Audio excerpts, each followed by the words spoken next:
একাদশ ও দ্বাদশ শ্রেণীর সুপ্রিয় শিক্ষার্থীরা, আজকে আমরা অর্থনীতি দ্বিতীয় পত্রের প্রথম অধ্যায় নিয়ে আলোচনা করব।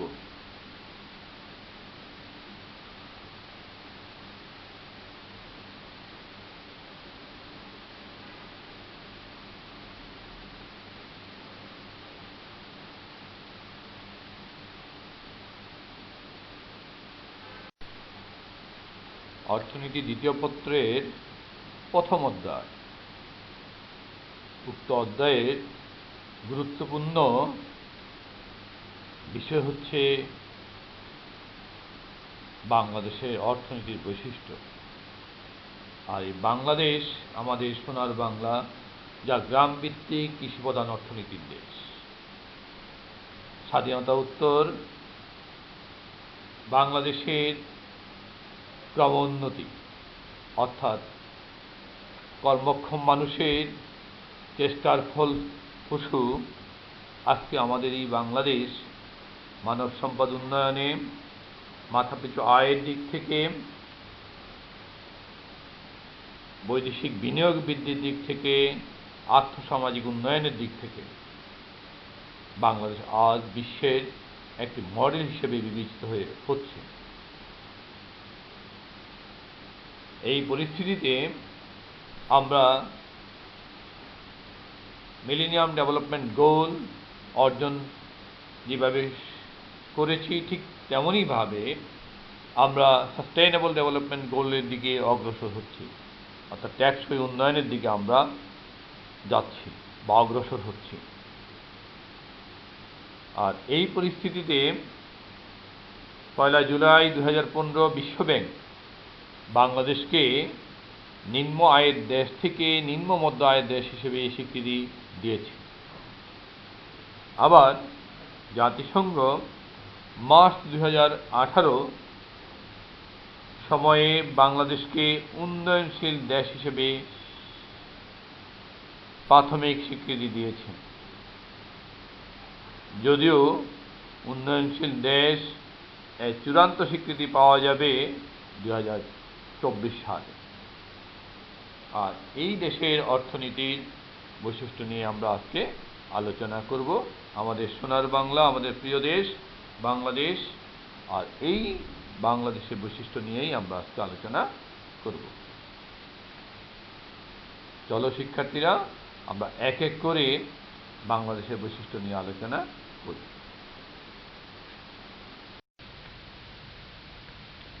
বাংলাদেশের অর্থনীতি বৈশিষ্ট্য আলোচনার পূর্বে আমাদের জানা দরকার, কোনো দেশের অর্থনৈতিক বৈশিষ্ট্য প্রধানত সে দেশের অর্থনৈতিক প্রকৃতির উপর নির্ভর করে। অর্থাৎ কোনো দেশের অর্থনীতি কীরূপ হবে তা নির্ভর করবে সে দেশের অর্থনৈতিক প্রকৃতি কীরূপ। এই অর্থনৈতিক প্রকৃতি আবার কী কী বিষয়ের উপর নির্ভর করে আমরা সেগুলো দেখি। এক হচ্ছে, যে দেশের অর্থনৈতিক বৈশিষ্ট্য আলোচনা হবে বা প্রকৃতি আলোচনা হবে, তার আগে জানতে হবে ওই দেশের ভূপ্রকৃতি কীরূপ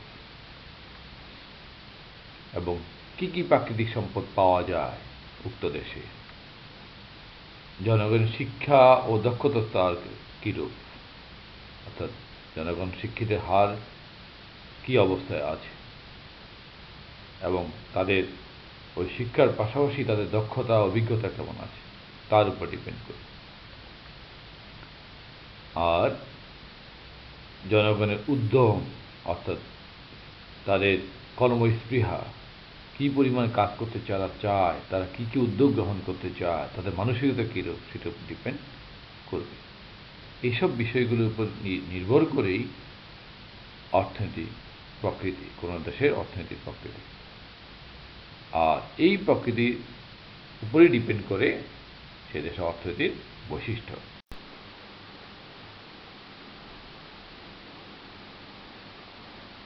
বাংলাদেশের অর্থনীতি আলোচনার পূর্বে আমরা বলেছি যে এক এক করে আমরা আলোচনা করব এই দেশের বৈশিষ্ট্যগুলো বা অর্থনীতির বৈশিষ্ট্যগুলো। প্রথমেই আসবে আমাদের একক বৃহত্তম খাত, যা হচ্ছে কৃষি খাত। এই দেশ কৃষিপ্রধান দেশ। বা কৃষিভিত্তিক অর্থনীতির দেশ বাংলাদেশ।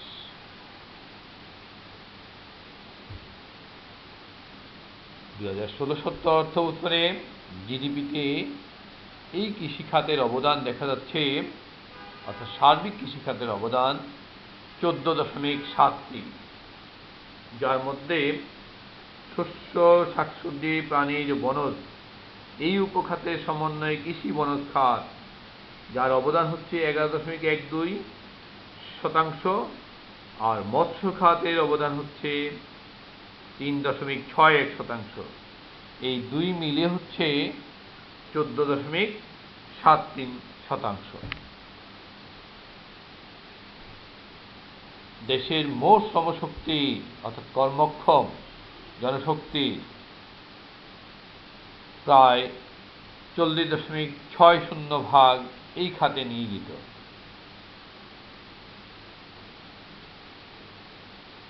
এই খাতের প্রধান উৎপন্ন দ্রব্য হল খাদ্যশস্য।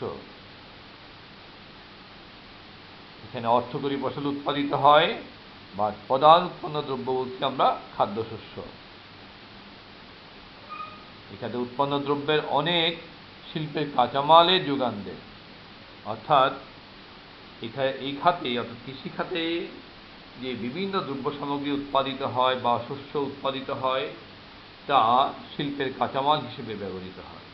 যেমন আমরা জানি পাট শিল্পে পাট, চা শিল্পে, চিনি শিল্পে, চামড়া শিল্পে এই খাতের অবদান, অর্থাৎ এই খাত থেকেই কাঁচামাল গিয়ে এই শিল্পগুলোকে সহায়তা করছে।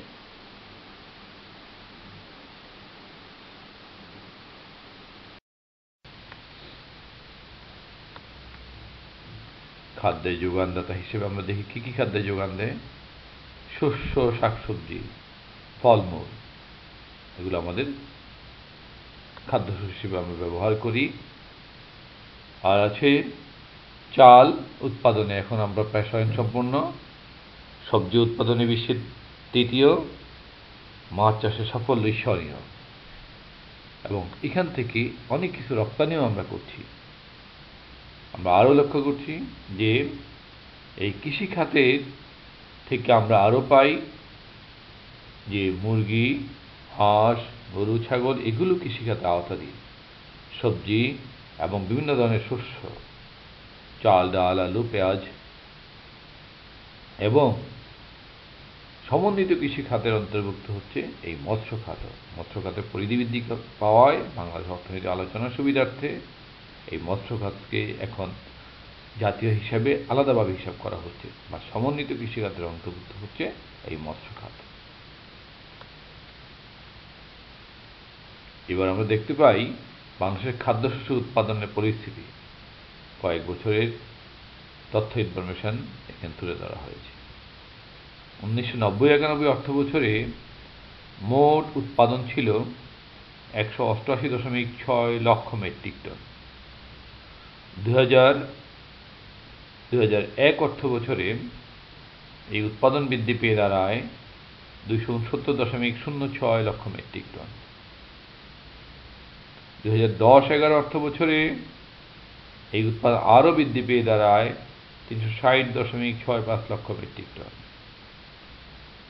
এবং 2016-17 অর্থ বছরে এই উৎপাদন বৃদ্ধি পেয়ে 386.96 লক্ষ মেট্রিক টনে উপনীত হয়। এই তথ্য ইনফরমেশনগুলো তোমাদের বইয়ে আছে, সেখানে আরও বেশি তথ্য দেওয়া আছে, তোমরা এগুলো দেখে নিবে।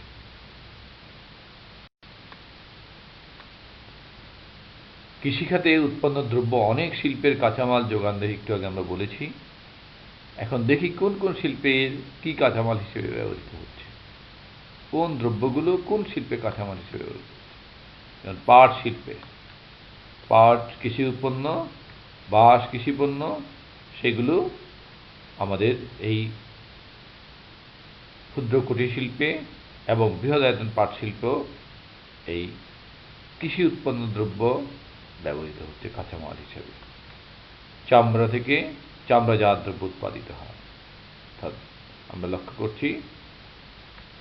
আবার দেখা যাচ্ছে চা শ্রমিক চা উৎপাদন করছে, এবং এই চায়ের থেকে চা কৃষি থেকে উৎপাদিত চা শিল্পে ব্যবহৃত হচ্ছে, বিভিন্ন কোম্পানির চা প্রদর্শিত হচ্ছে।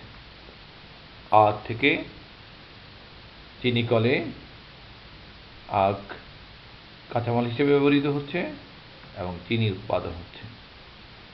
এছাড়াও বিভিন্ন শিল্পের কাঁচামাল এই কৃষি থেকে উৎপন্ন হয়ে থাকে। এবার আমরা দেখছি যে শিল্প খাতের ক্রমবর্ধমান গুরুত্ব ও অবদান, অর্থাৎ বাংলাদেশের শিল্পের প্রসার আস্তে আস্তে হচ্ছে, জাতীয় আয়ে শিল্প খাতের অবদান দিন দিন বৃদ্ধি পাচ্ছে।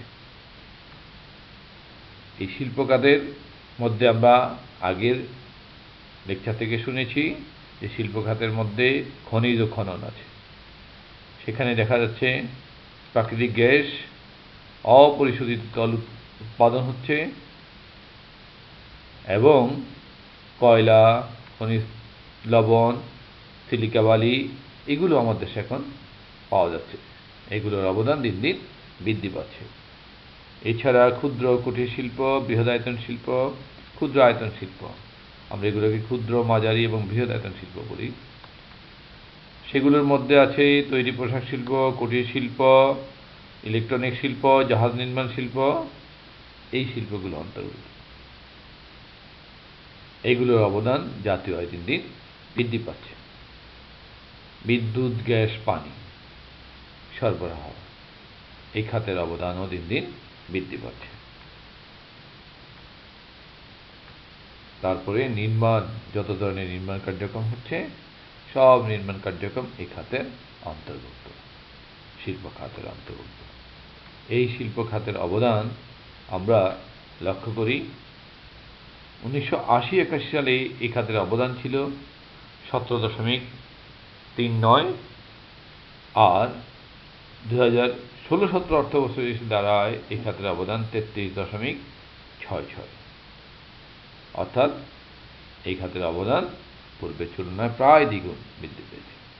তবে এই ক্রমবিকাশ আরও বেশি বেগবান হওয়া উচিত ছিল, কারণ স্বাধীনতার প্রায় 45 বছর পার হয়ে আমরা অনেক দূর পথ চলে এসেছি। সে তুলনায় শিল্পের বিকাশ এখনও তেমনভাবে হয়নি। কোনো একটা দেশের শিল্প উন্নয়নের উপরেই নির্ভর করে সে দেশের ক্রমোন্নতি। আজ বিশ্বের উন্নত দেশগুলো তারা শিল্প নির্ভর, কারণ শিল্পের মাধ্যমে দ্রুত উৎপাদন সম্ভব, অধিক কর্মসংস্থান সম্ভব, আর তার মাধ্যমেই উন্নয়ন কর্মকাণ্ড অর্থাৎ অর্থনীতিকে বেগবান করা সম্ভব হয়ে ওঠে।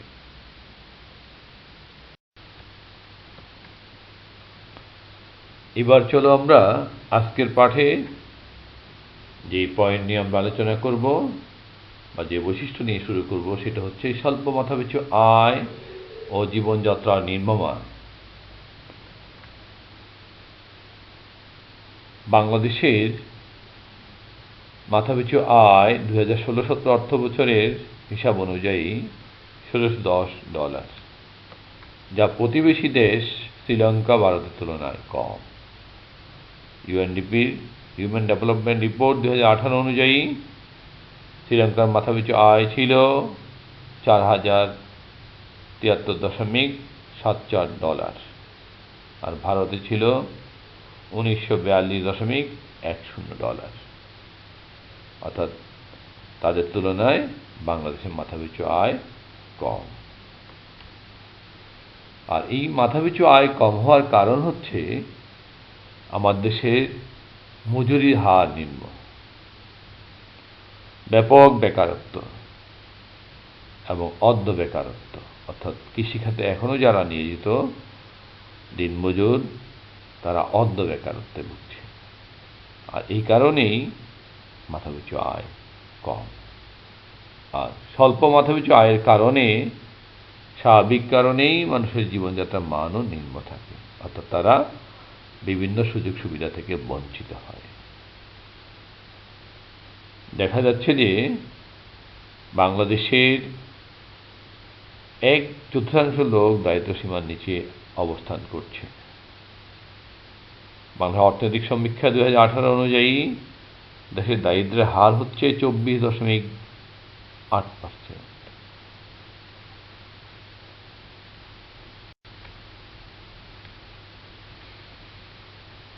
এবার দেখব আমরা সঞ্চয়, মূলধন গঠন ও বিনিয়োগের নিম্ন হার, এই বৈশিষ্ট্যটি।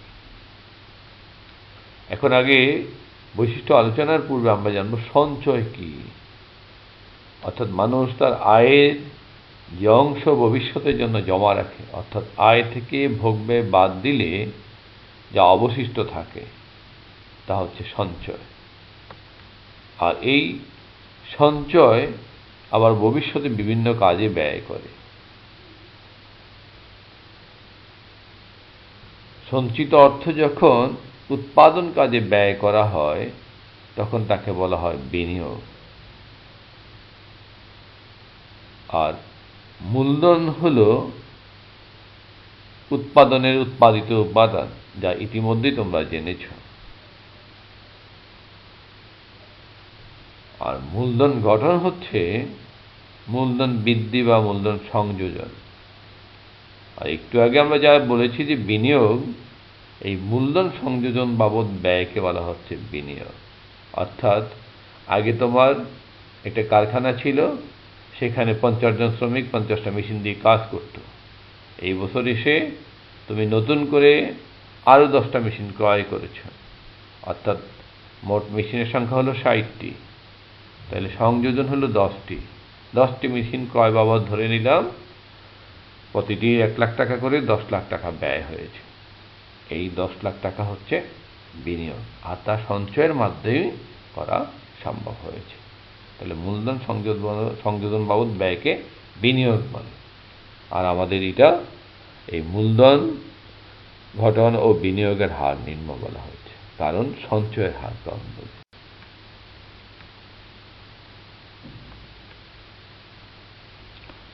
এখন দেখি আমার দেশের বাংলাদেশের অর্থনৈতিক সমীক্ষা অনুযায়ী অর্থাৎ 2018 অনুযায়ী সঞ্চয়ের হার ছিল 22.83। সেখানে বিনিয়োগের হার ছিল 27.42, যা অতি সামান্য একটা দেশের জন্য। এই যেহেতু সঞ্চয়ের হার কম, তাই বিনিয়োগের হারও কম। আর এই সঞ্চয়ের হার কম হওয়ার মূল কারণ হচ্ছে মাথাপিছু আয় কম, অর্থাৎ স্বল্প মাথাপিছু আয়। আর স্বল্প মাথাপিছু আয়ের কারণেই স্বল্প সঞ্চয় হচ্ছে, অর্থাৎ সঞ্চয়ের হার কম হচ্ছে। সঞ্চয়ের হার কম হওয়ার কারণে বিনিয়োগের হার কম হচ্ছে, আর বিনিয়োগের হার কম হওয়ার কারণে স্বাভাবিক কারণে শিল্প ইন্ডাস্ট্রির সংখ্যা কম হচ্ছে, অর্থাৎ কর্মসংস্থানের সুযোগ কমে যাচ্ছে। আর এই যে স্বল্প মাথাপিছু আয়, সঞ্চয়ের হার কম হয়, বিনিয়োগের হার কম হয়, এই কারণে কর্মসংস্থান হারও কম হয়। স্বাভাবিক কর্মসংস্থান হার কম হলে আবার আয় কম হচ্ছে। এটা একটা চক্রের মধ্যে আবদ্ধ হয়ে আছে। এই চক্রটাকেই বলা হয় দারিদ্র্যের দুষ্ট চক্র। অর্থাৎ বাংলাদেশ এতদিন এই দারিদ্র্যের দুষ্ট চক্রে আবদ্ধ ছিল। এখন এই আবদ্ধ অবস্থা থেকে, অর্থাৎ এই দুষ্ট চক্র থেকে বেরিয়ে আসার জন্য বিভিন্ন ধরনের পরিকল্পনা গ্রহণ করা হচ্ছে। এই পরিকল্পনা গ্রহণ করছে সরকার। আমরা ইতিমধ্যে জেনেছি যে ভিশন 2021 অর্থাৎ রূপকল্প 2020 কর্মসূচি বাস্তবায়ন চলছে দেশে, এবং সেখানে আমরা মধ্যম আয়ের দেশে উন্নীত হব।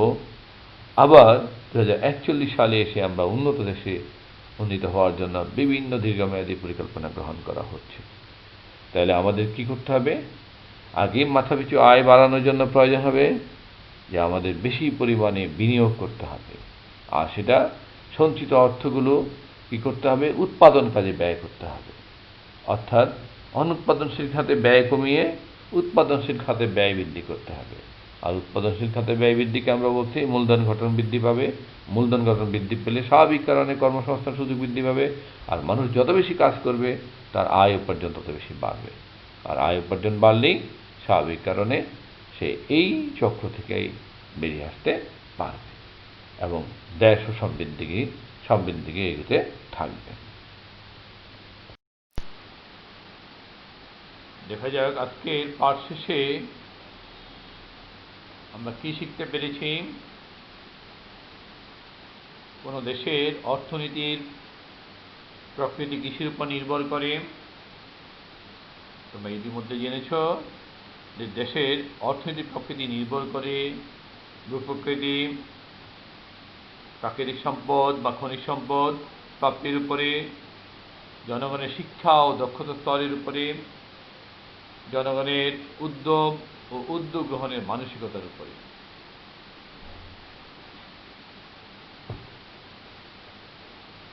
দেশের মোট শ্রমশক্তি কত ভাগ কৃষি খাতে নিয়োজিত? ইতিমধ্যে তোমরা জেনেছ যে উক্ত খাতে নিয়োজিত শ্রমিকের পরিমাণ হচ্ছে 40.60% মোট শ্রমশক্তি। 2016-17 অর্থ বছরে হিসাব অনুযায়ী বাংলাদেশের খাদ্য উৎপাদনের পরিমাণ কত ছিল? যা ছিল 386.36 লক্ষ মেট্রিক টন।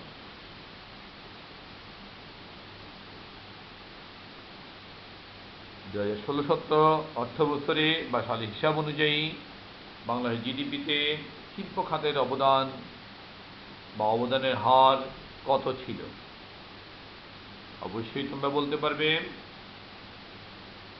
তা ছিল 33.66%।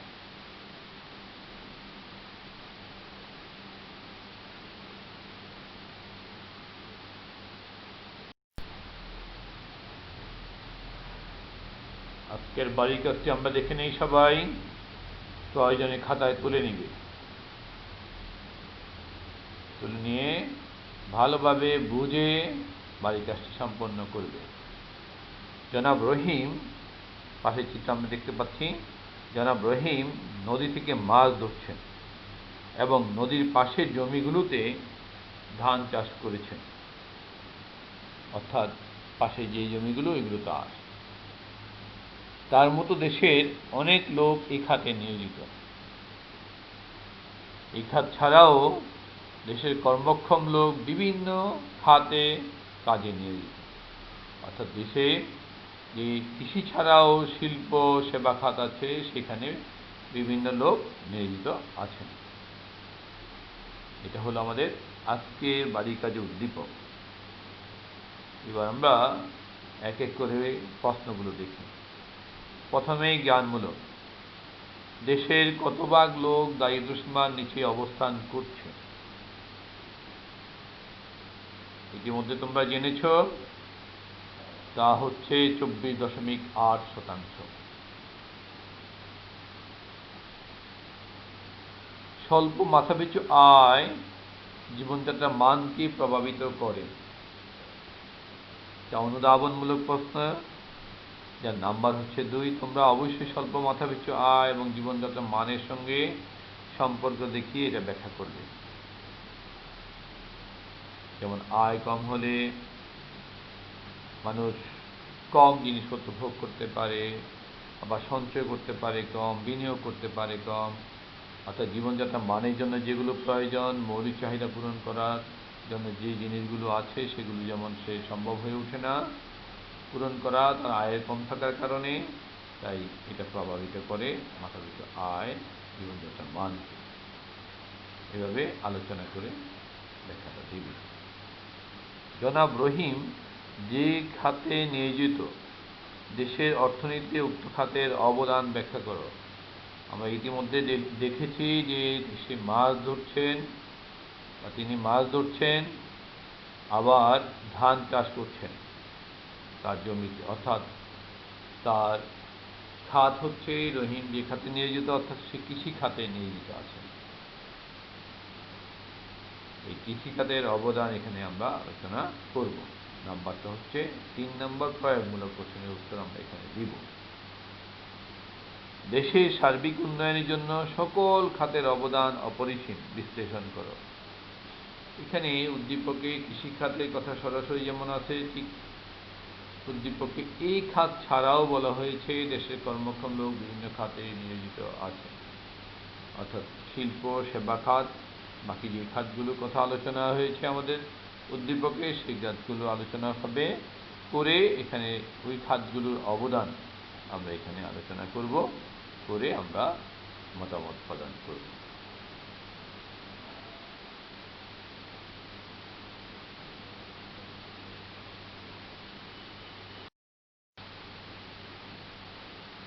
তাহলে শিক্ষার্থীরা, আমাদের এই প্রিয় দেশ বাংলাদেশ, এই দেশের অর্থনীতির যে বৈশিষ্ট্যগুলো আমরা ইতিমধ্যে জেনেছি, সেগুলো আমরা কিভাবে নিজেদের উদ্যোগ গ্রহণের মাধ্যমে, নিজেকে তৈরি করার মাধ্যমে ভবিষ্যতে এই দেশকে আরও সমৃদ্ধি করা যায়, সবাই নিজ নিজ অবস্থান থেকে চেষ্টা করব। অবশ্যই চেষ্টা করলে সফলতা আসে। বাকি বৈশিষ্ট্যগুলো আমরা পরবর্তী লেকচারে জানব এবং মনোযোগ দিয়ে শুনব। অবশ্যই নিজের পাঠে যেমন উন্নতি হবে, জ্ঞানে সমৃদ্ধি হবে এবং নিজকে পরীক্ষার জন্য তৈরি করতে পারব, পাশাপাশি দেশের উন্নয়নে অবদান রাখতে পারব ইনশাআল্লাহ। সবাইকে ধন্যবাদ।